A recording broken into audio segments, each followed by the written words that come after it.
It's great to be here today. My name's Gary Fowler, and I am the interim host today for VCTV.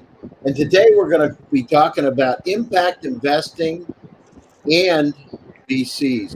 And it is with great pleasure that I have my esteemed panel, Harsh from Our Ventures, Fabio, my friend from Golden Eagle, and of course, me. My name is Gary Fowler, and I'll be your host. I'm a serial entrepreneur. I've done 17 companies and 2 unicorns. I am the CEO, co-founder, and president of GSD Get You Done Venture Studios, a premier AI and quantum venture studio located in Silicon Valley. And with that, Harsh. Hi. Hey, I'm not sure where we're going there with the camera, but go ahead. You're next. So I was actually moving a bit with my camera. So anyways, just a short intro about myself. I'm a venture partner with Our Ventures. We help startups raise funds all the way up to, starting from $200,000 to up to about $10 million. That's the typical sweet spot. Mostly we prefer Asian and Middle East kind of companies, but we do, occasionally explore Western companies as well. Additionally, I'm also a founder of Startup Hackers. It's basically an early stage mentorship and support group for startup founders who can test their ideas, test their pitches, get the initial customers for their the initial prototype. We do all of that in Startup Hackers. So we are trying to help early stage companies get the initial customers so that they can scale it further to the next level. Excellent. Thanks, Harsh. Fabio. Hey, Fabio, I have a question for you. I've always wondered how you pronounce your last name because that is a mouthful. Yeah, no, it's actually easy if you resort to a trick. You break into 2 parts. Scaccia Villani. Villani. I feel like I should be having lasagna or something. Fabio, I get hungry. It sounds like some great restaurant.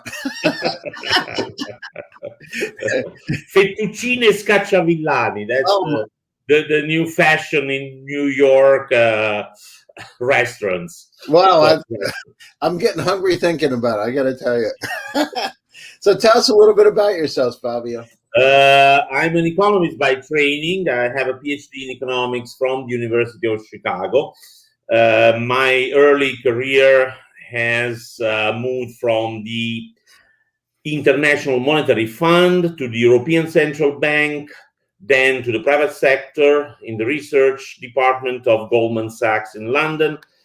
And then I followed the money. I moved to the Arabic Gulf during the oil boom, and I worked for public institutions and sovereign wealth funds in Qatar first, then Dubai, and lastly in Oman as a chief strategy officer of their sovereign wealth fund. Over the past couple of years, I've become partner of a boutique investment bank in New York called Golden Eagle, with offices in Dubai and Hong Kong under the brand Emintad. And what I do is to help innovative companies to raise funds on the OTC market, over-the-counter market in New York or on NASDAQ Capital. I'm in the process of setting up also an impact investment fund in Italy, and that's in a nutshell who I am and what I'm doing. Excellent. Thanks, Fabio. Amit? Sure. Thanks, Gary. Look, my career is really quite diverse and interesting. It's in 3 chapters. So I grew up in India. I worked for about 14 years in the CPG space. Started my career with a company called Indian Tobacco Company. That's a subsidiary of British American Tobacco. And after which I worked with an Italian coffee company called Lavazza Coffee and built them in South Asia with a focus in India and the Middle East. And my last leg of CPG experience has been in a company called Pernod Ricard. That's one of the largest alcohol beverage manufacturers in the world. Started my career with them heading their Scotch portfolio and then kind of was the head of mergers and acquisitions for them. After which, for a short while, I worked with the Boston Consulting Group in the management consulting space.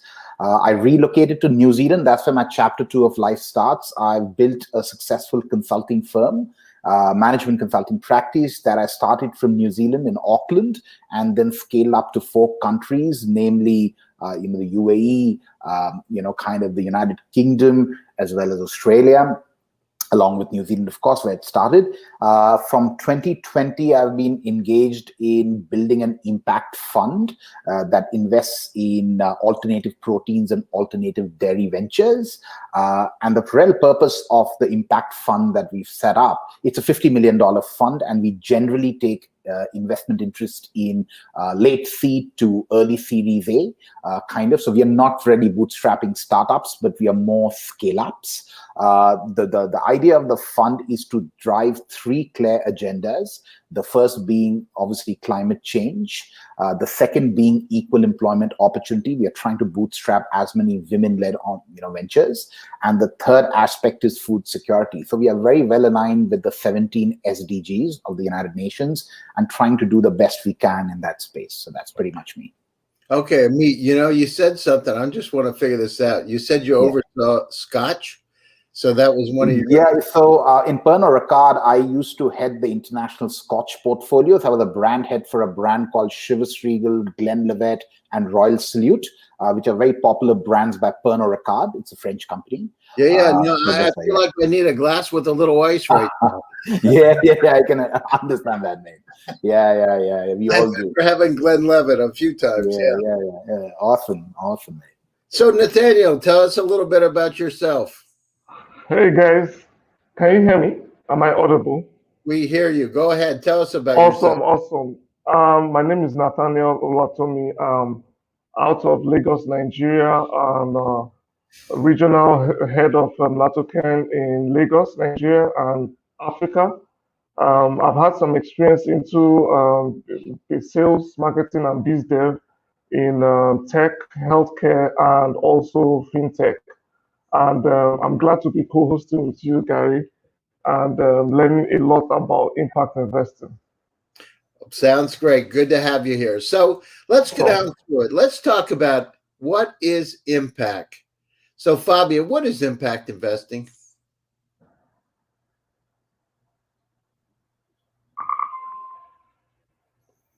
Fabio, you're on mute. Yeah. I feel like one of those movies from a long time ago. You're on mute, Fabio. You're still on mute, yeah. Yeah. Harsh, go ahead. Sure. So typically impact investment, as you must be familiar, it kind of refers to social sectors focused, right?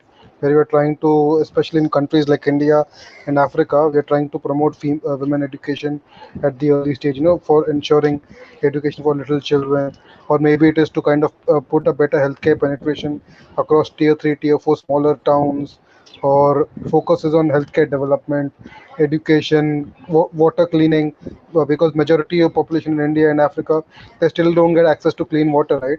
Something which in the urban areas is kind of taken for granted, but in the smaller towns you don't get access to that. Access to other infrastructure facilities like electricity and those kind of facilities, right? So just about 2 weeks back, the western side of India was hit by a very powerful storm, right? So there are some areas within some geographies which were there, they had literally no electricity for 24 hours. And some of them didn't have that for 2 days. So that's the kind of situation, right? So impact investment typically focuses on, core grassroots infrastructure providing to those underprivileged segments of the society, but they get access to that kind of facilities, essentially. So Harsh, but is impact investing creating jobs? Is impact investing entitlement? Is impact investing, equal opportunity? Is impact investing environmental? I mean, what is it? Correct. So I would not say about entitlement because quite honestly, these are deeply underprivileged sectors, right? So I wouldn't say entitlement, but definitely it's creating a lot of opportunities, right? So about 15 years back, there was this project called Shakti Anna done by one of the India's largest conglomerates called Hindustan Unilever. So what that did was it gave employment opportunities to these women in these tier 4 towns and villages where they could, start earning a livelihood. So this is definitely creating a lot of employment opportunities for them, and a kind of a feel good factor as well, right? Where typically, especially in these smaller towns, women typically don't kind of focus on adding revenue to the family or making money for themselves, right? Providing these opportunities to them. So definitely, it's kind of completely liberating them and kind of creating the next generation of women as well who can kind of focus on self development as well, and kind of bring them more inclusive to the kind of urban development which we are seeing in some of the bigger cities like Bombay, Delhi, Bangalore. What is happening is there's a huge rift in the cities. There's the metro cities and tier 1 cities and the underprivileged cities, right? What's needed is a bit of support to those lesser privileged areas as well, so that they can kind of come back into the fold of the entire economy, so that the entire economy gets a huge jump with their help. Excellent. Thanks, Harsh. So, Fabio, over the last few years, more and more people are talking about impact. So, is it because we finally realized we need to make a dent in the universe because we see populations increasing, we see our environment changing, or we're more compassionate? Why is it becoming increasingly more important? Well, I think it's becoming increasingly more important because a lot of institutional investors, and I'm thinking of pension funds, university endowment, but also family offices, have developed this sensitivity to social issues.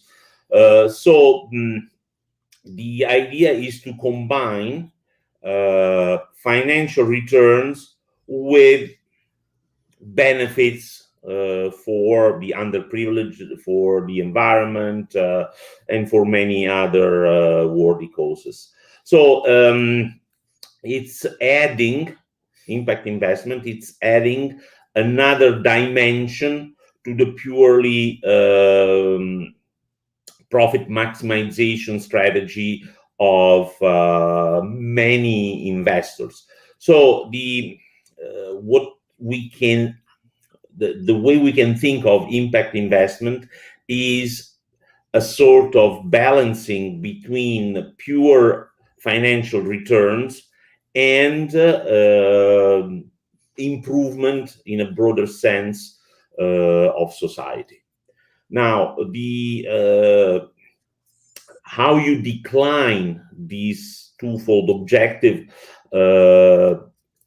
can be quite variegated in scope and strategy. In other words, some investors might still put as a primary goal the financial returns, and as a secondary goal the impact effect. Others may do the opposite.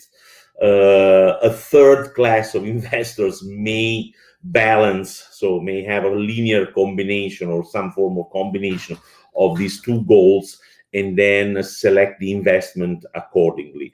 In other words, the possibilities are enormous. The common thread is the measurement of the impact. In other words, the measurement of the improvement that the investment brings to the lives of people. And this measurement is, I would say, the key element of impact investment compared to other forms like philanthropy, charity, ESG, and so on and so forth. Yeah, but how do you measure it? Right. So, and by the way, Fabio, I love it because you can tell you have a PhD. The answer, I felt like I'm back in graduate school again. Thank you. But it is, it is about making the dent in the universe in a financial return. But again, how do you measure what kind of impact you have? So you go into some village or you're working with the underprivileged, but how exactly do you measure it? No, it may not be necessarily, impact investment may not necessarily be targeting, the poor. It might, but it might not. For example, I give you a dimension which might not be so obvious. In Italy, there is a lot of concern about brain drain. So a lot of top professional researchers, technicians leave the country to go work somewhere else. So one of the objectives that institutional investors look at is the reverse brain drain. So they look at the number of people that the investment contributes to attract back to Italy.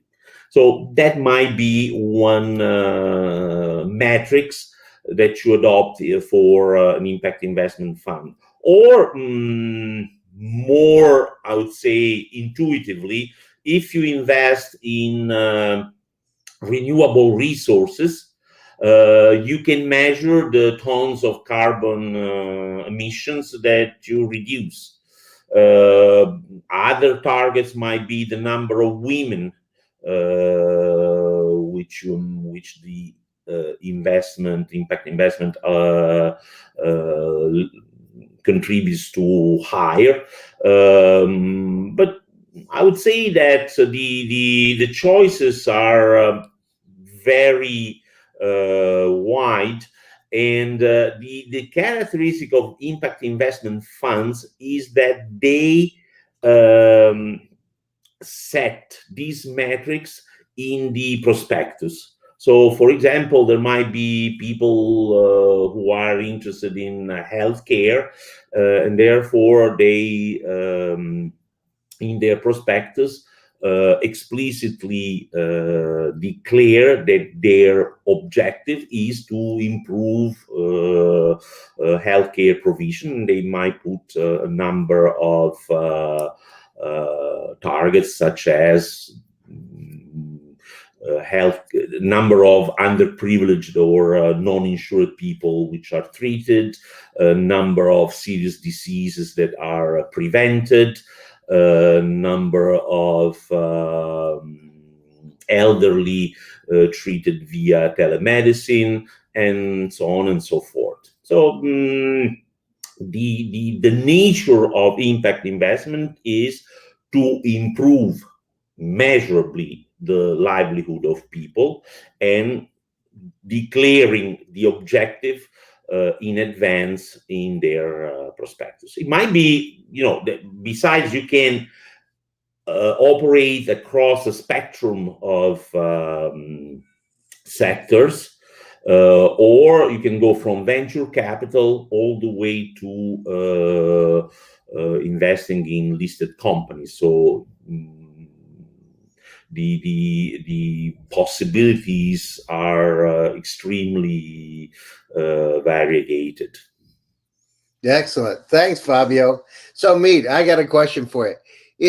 Are people, when they're doing impact investing, is it because of their heart or because of their wallet? What are they looking for? I think, that question should be rightly answered, Gary, in terms of who are the people that you're talking about. I mean, there's obviously different stakeholders with different purposes that they do. Typically, when you see family offices, like Gary was saying, Fabio was saying, and build on that point, a lot of family offices are really driven by impact. And they take a very long-term view of the situation where they want to drive some of these social and environmental changes that's healthy for the society and healthy for the planet. Whereas your quintessential venture capital funds probably kind of take a measured approach and balance impact versus profitability. So don't get me wrong, impact is important only if it comes with profitability. In absence of profitability, I think you see a lot of venture capital firms kind of shying away from these ventures. So it really matters. On the other hand, if you look at institutional investors, some of those large corporates, I mean, they might do impact investment based on a corporate social responsibility to clean up their image, and many other motives. is. But typically, you have to see this in context of which stakeholders really investing and what their purposes be. The people I deal with, I mean, I can only talk about my first-hand experience. I deal with a bunch of family offices and few sovereign wealth funds, and both of them have very diverse interests the way they see investment and what they want to do with it. So quintessentially, family offices want an kind of impact because they're really driven. So for example, in my venture, we invest in alternative food companies. So looking at the companies from sourcing the raw materials, so where it's very important for us to have fair trade practices. So for example, let's take an example of a plant protein. Now, one of the ingredients that goes into plant protein is either soya bean or chickpeas. From where the soya bean is sourced from the farmer, and is the sourcing process ethical and fair trade, to right down to processing that material in terms of the food processing, so that is that a very sustainable method, or is it emitting carbon, or is it carbon neutral, right down to a hyper local approach. That is it all about a centralized supply chain out of China that's going to emit crazy carbon in the atmosphere, or is it going to go more towards the consumer and have a hyper local approach and reduce carbon emissions? On the other hand, because you're dealing with plant protein, you're trying to take livestock out of the food chain that's responsible for your majority of greenhouse gas emissions. So you're making dents on various aspects in terms of impact. You're cleaning up the environment, and how we measure that is very, very simple. I mean, there's hundreds and hundreds of frameworks out there, Gary, and God's own truth is even the largest companies in the world don't have an accurate measurement, and that's just the truth. We do a very simple metrics by saying that if we've sold 100 kilos of plant protein, what does that translate into animal protein? And then you kind of calculate how much greenhouse gas emission is an animal responsible for emitting. And that's a simple metrics for calculating that we reduce X amount of greenhouse gas emissions. On the equal employment opportunity side, depending on how many women employment we've created or how many women ventures we bootstrap, it's a really easy number in terms of the impact that you do. So I think there are various ways to measure it, and there are various stakeholders with various different purposes of why they make impact and what really drives them. In my case, I think, I should be very honest about it. Profitability is as probably important as impact. In absence of impact, we don't invest in ventures. In absence of profitability, we don't impact in ventures. So it's really a balance between profitability and impact. But yes, like Fabio says, that if profitability is not going to be the key metric or driver with impact, then it becomes a charity or a philanthropy, which some people do quite well, but we are not in the game of philanthropy and charity. Yeah, right. It's not sustainable. And you bring up some really good points. I mean, just that one problem in terms of food. By 2050, on the planet, we're going to have to double the amount of food supply. At the same time, the amount of greenhouse, the challenge that we have with animals is about 26% of the pollution today is from animals. So we can't double the amount of pollution. We've got to look at how to be able to have more plant-based protein. So that one problem spans a lot of different areas. Hey, Nathaniel. Actually, Gary, there are two problems in that. Sorry about interjecting. There are two problems. Yeah. Yes, you're absolutely right about the animals. But the second problem is, if you start producing too much plant protein, you need land. That's where plants are produced. So more cultivation means more deforestation. Let's take an example of soybean, which is 80% of the ingredient used in plant protein sources across the world. All the products that are coming out, Impossible, Beyond, you name the brand. Now, soybean is the single most crop responsible for the maximum deforestation in the world. So the more plant protein goes up, the more land would be needed to cultivate the crop. And that, to me, is not sustainable. So what we are kind of seeing today, and we're also investing in, is aspects of cell-based meat, which is lab meat, aspects of vertical farming, hydroponics, aquaponics. That's kind of multiplying quantity in a controlled environment where you can kind of control the production without using too much of land. So I think it's artificial intelligence coupled with that whole goal of trying to be sustainable is what's the outcome and the solution to 2050 or even further down. Sorry to interject, please. Yeah, I mean, Amit, here's the challenge, right? Let's keep it simple. Remember, I'm a farm boy. We got 8 billion people on the planet Earth today, 8.1 billion. The population by the end of this century is going to be 13 billion. You bring up the area of the deforestation. We're going to still need more land for the people to live on, right? And then when we go back up, looking another 100 years after that, forecast the minimum 18 billion. So you bring up an interesting challenge. Where are we going to be able to grow? We're going to have to enforce. We're going to have to do things. We're going to have to think differently in order to be able to survive. Absolutely. So bring up great points. I love it. Hey, Nathaniel, I've got some questions about Nigeria. Tell us a little bit about what's happened in Nigeria with Impact. Very interesting, because I kept going on through this story that happened a couple of years ago in the Niger Delta, where a couple of oil companies happened to pollute the environment in which they were operating.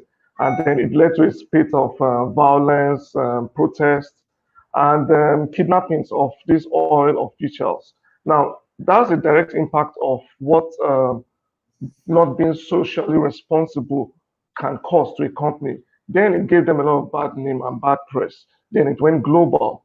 And now you find out that that same company is about to pack up. I think that was Shell or one of these oil companies.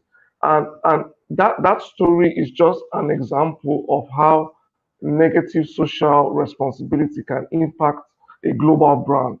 And it has cut across a lot of environments. You remember the BP spill a couple of years ago, how it affected marine life, and how they were called to pay some fine in billions of dollars.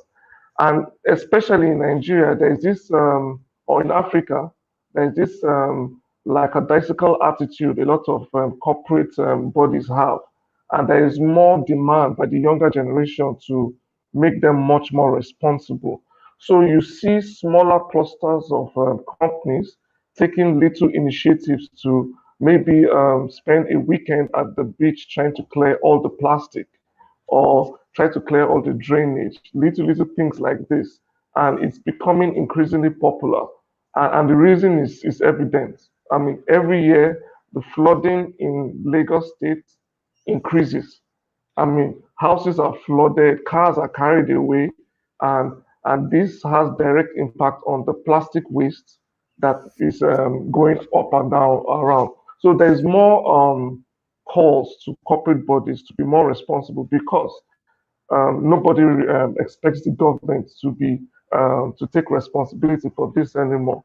So for me, I feel like most of these companies that take on this task are becoming much more friendly with their community, much more profitable in general, because people tend to have for them and the cost that they drive. And I think it is now is the time for especially emerging countries to take more responsibility, to take more active role in having impact in their communities, not just for existing companies, but for new companies, for sustainability, for good support by the community, and definitely for good press. So no, it's a lot. It's a lot. That's fantastic. And Amit brought up a really good point. The PR value of being an impact investor. I mean, it's almost like you got to check the box today. And I think it's a great thing, because you're right.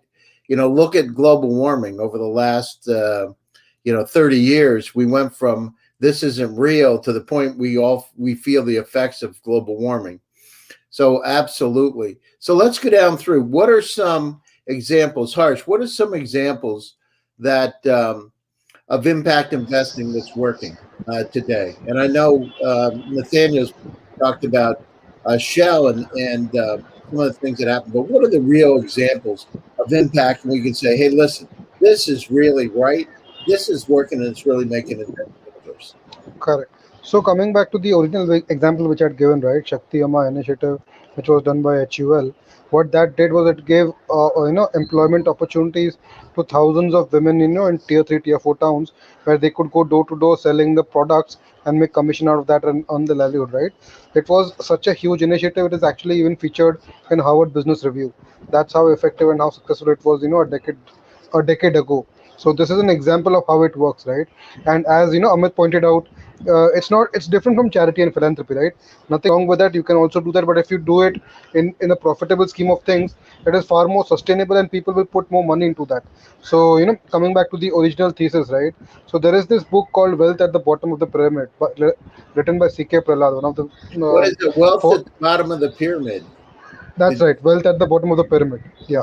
So it's an absolutely amazing book written by C.K. Prahlad, one of the very notable economists. So the idea is, there's a tremendous amount of wealth which is there. Most of the current products which you see are typically targeting, the same old audiences there, same old educated class which is there, which is, the top 10% of India, or in the case of US, probably like top 40 or top 50%, where we are completely ignoring the remaining population, right?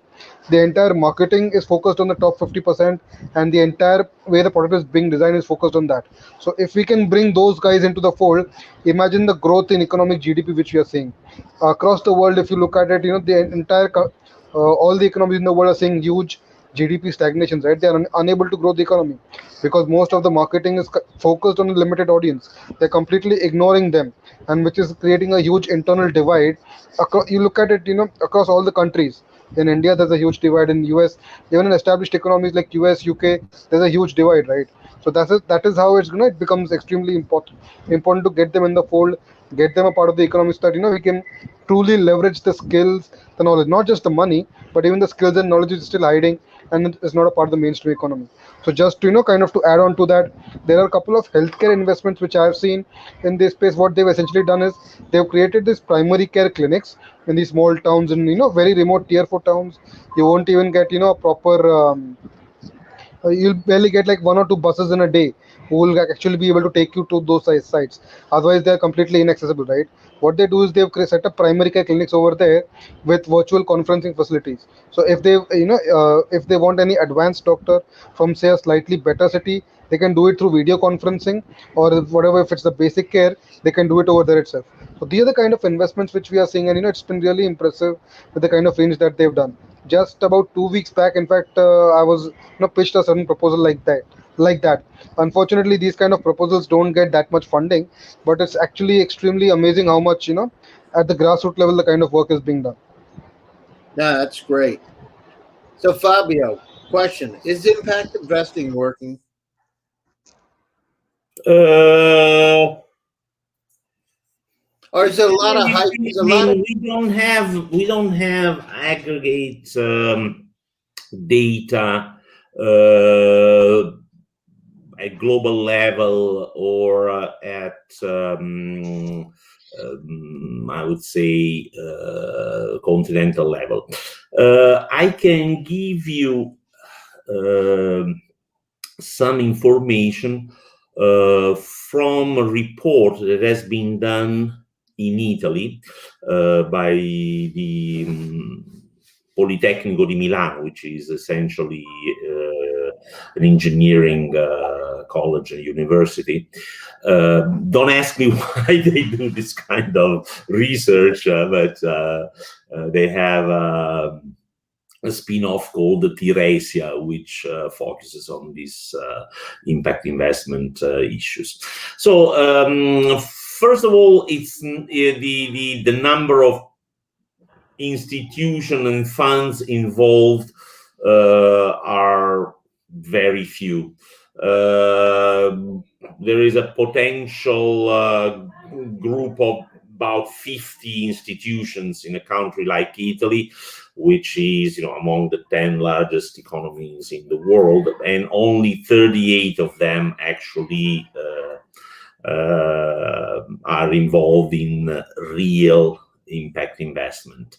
The amount involved are a few billion euro. And most of these institutions, in reality, try to select among the highest yielding, highest return investment, those that have also substantial impact. So impact investment in this regard is a secondary selection criterion. This being said, the interest is growing. The kind of sectors where a lot of investment is concentrated regard renewable resources, because that's easier. It's easier to find investment opportunities, and it's easier to measure the impact. Also, healthcare attracts a lot of attention, but there you have a problem, because healthcare, especially in Europe, involves interaction with the government, with the public sector. So it's extremely difficult to make money, and it's extremely difficult to find attractive investment opportunities. Other areas which are popular, or which certainly attracts the attention of impact investment fund managers are the pollution, so reduction technologies that reduce emission, or, for example, that promote the efficiency of batteries, and some results are already visible, but essentially we are at the beginning of a long process. So the industry, this segment of the financial sector is still in an embryo state. It will take, I guess, about 10 years to have a consolidated framework, to have institutions that attract billions from investors. And so, although the results are not exceptional, the direction has been set, and I would say that the developments are quite satisfactory so far.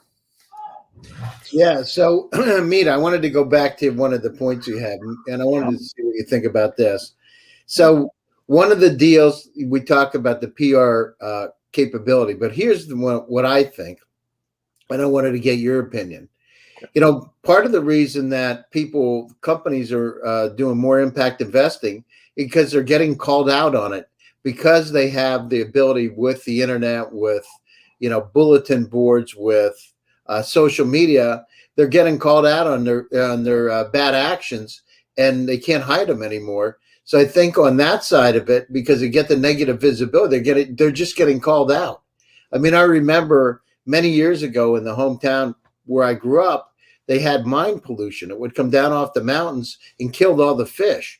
Well, now the situation, if somebody does it, they're getting their cameras out. You know, all of a sudden, hey, look at this company's doing. They'll take a picture of the company. So they're getting called out. What do you think? Absolutely, Gary. No, you're absolutely right. I think it's a combination of things. Number one, I think the society is getting far more concerned than it ever was. I think the new generation, whatever they're calling it, millennials, Generation X, Z, Y, 2000, whatever you're naming it, I mean, they're getting far more concerned about what's really happening in the ecosystem than we ever got. Number one. Number two, what's obviously happened with technology and the internet and the access to information, that there's a lot of eyes on people trying to kind of pollute, or trying to kind of, dust things under the carpet and kind of imagine nobody to see it. So it's a combination of those things that are calling out some of the largest companies.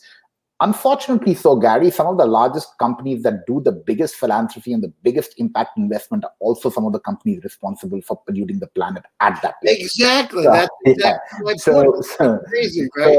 It's like it's to do all kind this of stuff and forget about it. mate. I mean, that's where it's a matter to it's a laughing worthy matter where at one end they spill the oil, and on the other end they're trying to get these huge programs on women empowerment, on education, the third world focus, going to Africa and sinking billions of dollars.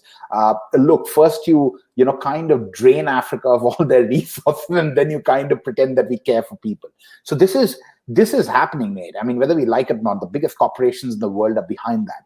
But just building on Fabio's point, is impact really working? I think you have to see it on a macro level and on a micro level. I personally, what I've been noticing around the world, Gary, impact is really working on a micro level, where communities are driving impact, small changes, whether it's say no to plastic, stop polluting the environment, recycle waste. All that is happening really, really well when small micro communities are trying to kind of do their bit. But when it's about a macro scale, on a larger scale, a country or a continent or a region, I don't think much is really happening, to be very, very honest. Yes, there's a lot of noise, don't get me wrong. People keep, shouting from the rooftop.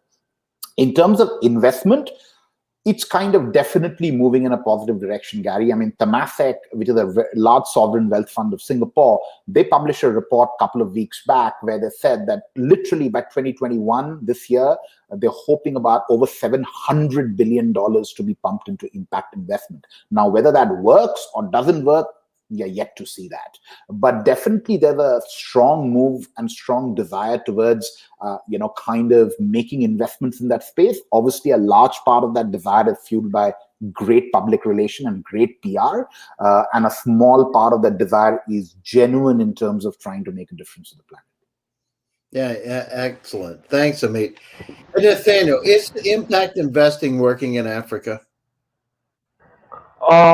I want to agree a bit with Amit and say that to a micro level, yes, it is on a micro level.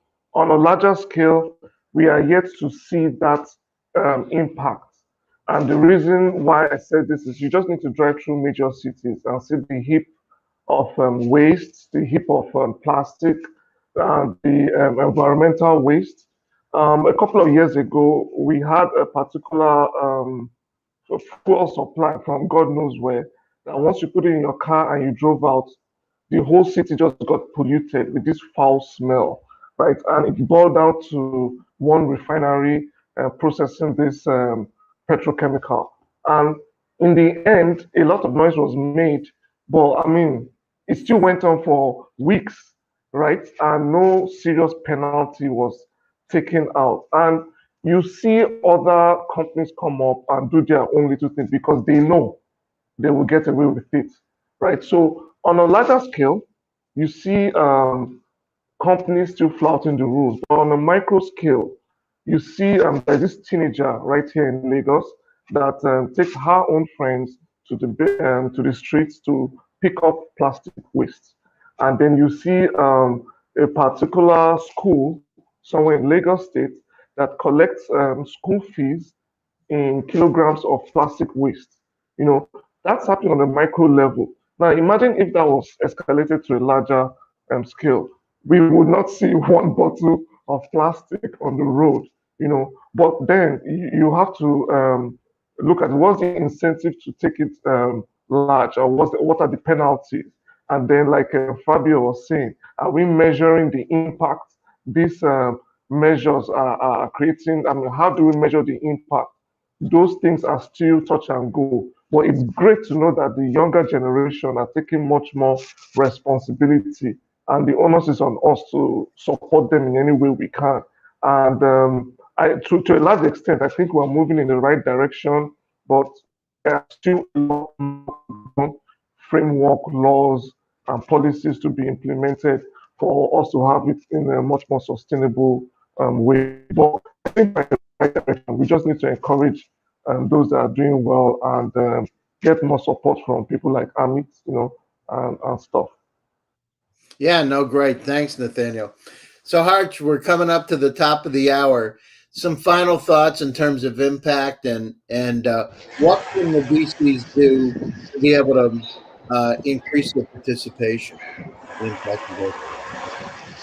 I could not hear some a part of the question. Could you repeat that, please? Yeah, it sounds like somebody's taking a shower somewhere. Uh, how do you, in terms of impact investing, final thoughts from your perspective, and how can VCs become more serious? Got it. So definitely, as long as there's profitability, you'll definitely see a lot of improvement happening, right? So if you look at it about 10 years past, right, there were a lot of investments which were happening in clean tech and green tech. Unfortunately, most of those investment kind of panned because it was not sustainable in the longer run, right? So what's happening now is slightly modified, slightly twisted, where they are not focusing on complete infrastructure development from ground up, but more on the last mile on the end side of it, right, where you can see quick results. So those are some kind of innovative things which you can come up with. So as I'm currently working with two startups in the clean tech, green tech space, helping them raise funds. So this is the typical nature which I'm observing over there. If you talk about deep infrastructure kind of development, then the VCs kind of back off. They want to see quick results within like 5 6 years. That's the typical horizons is what they are looking at. So the conventional VCs will always face a difficulty in terms of large scale infrastructure, structural changes. But Mm. if you have, involving clean tech, green tech, and the other impact areas, but which can give you a quick turnaround, say 5 6 years, they are definitely more than keen because it not only, as Amit and Nathan were pointing out, it's a good PR activity for them as well, right? They can say that they are doing something in the impact space because these days it's becoming extremely important to focus in the impact space. So that is definitely happening. But additionally, I would say that focus more on the traditional elements as well, right? As pointed out earlier, on the grassroots level, it's going a long way. We are seeing a lot of microfinance institutions as well doing some absolutely phenomenal work in trying to provide banking services to the unbanked populations in small towns, like small countries like Bangladesh and Lagos and other Nigerian countries, right? Those kind of areas where we need to get more institutional investment to kind of make it more mainstream. What typically happens is these micro banks and these microfinance institutions, they typically have like 5,000 customers, 10,000 customers. So they offer the services and they offer the access to that, but it never goes beyond that because they are lacking the institutional funding. So once these institutional players take that more seriously and get it more institutionalized, you could definitely see a lot of progress happening in that regard. That's great. Thanks. And how do people reach you? What's the best way to get a hold of you? Perfect. So the best way to reach out to me is through LinkedIn. That's the place where I'm most active. Would be happy to discuss any impact investment or anything. If you need any help with with your startup discussion, I'm happy to have that with you. Thank you so much. Yeah, thanks, Harsh. Fabio, what are your final thoughts, and how can VCs participate more? VC is an area in which impact investment can operate and deploy capital. Clearly, there isn't a specific characteristic of impact investment for VC uh, for VC funds. You need to adopt all the criteria and all the techniques of VC to reach the goals of impact investment. In reality, I mean, if we want to be a little bit precise, impact investment is the hinges on the VC and private equity methodology to change and improve the society as a whole and the livelihood of the underprivileged or the needy. So, from that point of view, venture capital can be impact investment can deploy funds in venture capital with the objective or, for example, finding more efficient renewable energy technology, or, for example, to find ways to reduce the pollution, or to find jobs for people who do not come from families, from affluent families.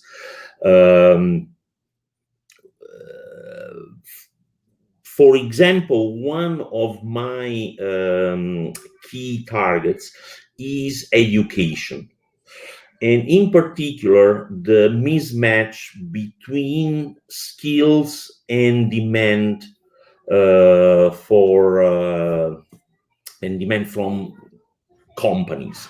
There is a huge gap, for example, between the supply and demand of developers.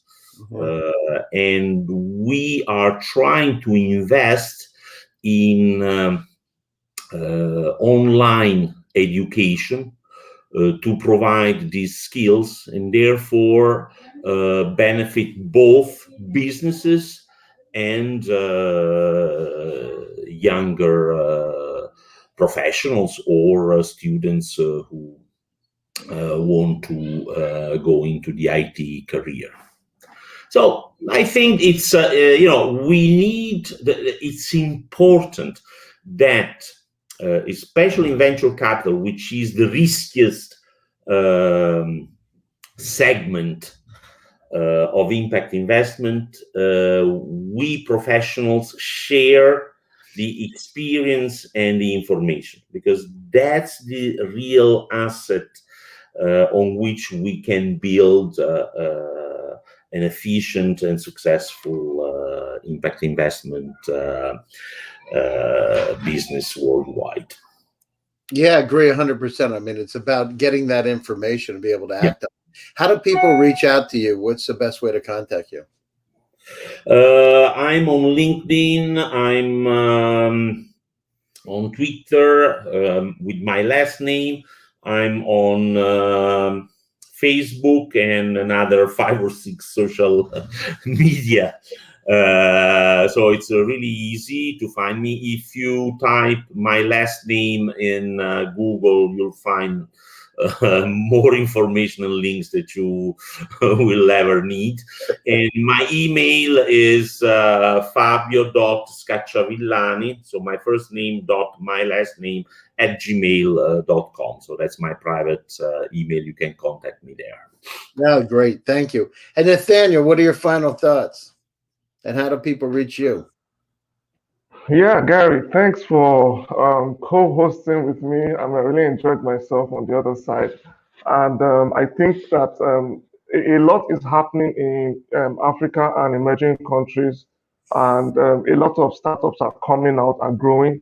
And now is the right time to make sure that there is this responsibility to your environment, to your society, and build up like part of a culture, to be much more responsible. And I know it's going to take some education, and there are many areas to impact, from environment to education to renewable energy.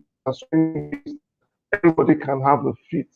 I mean, imagine if all companies in Africa and emerging countries had a 10% quota to social responsibility. It would be awesome. And I look forward to be part of projects that are socially responsible like that. I'm a part of a few of them. And if you have any ideas or anything you want to execute, and you're in this part of the world, I can be reached on LinkedIn, most especially easily. LinkedIn, Oluwatomi Nathaniel Amida on LinkedIn. Just drop me a line, I accept, and we get talking, and we get stuff done. Yeah, thanks, Nathaniel. Amit, final thoughts, and how do people reach you? Well, Look, I mean, Gary, there are a lot of investments happening in the impact space. So certainly the trend is very, very positive. Like I said, you're looking at excess of $700 billion in impact, which is not bad. I think as far as I'm concerned, the measurement is going to be how do you balance passion and empathy with the right commercial models that make passion and empathy sustainable. To me, that's the biggest challenge, because when I meet entrepreneurs, they're very passionate, they want to drive these causes, but on the business front of it and the commercial, economic, and feasibility side of it, I see a lot of struggle. But look, I mean, it's a great start, and it's going to kind of, this coming decade is going to be all about impact investment, and I'm sure there's going to be great, progress. One can reach me on LinkedIn, so I'm very, very active on LinkedIn. Otherwise, Google my name and you get to the website. So yeah, super easy to reach me.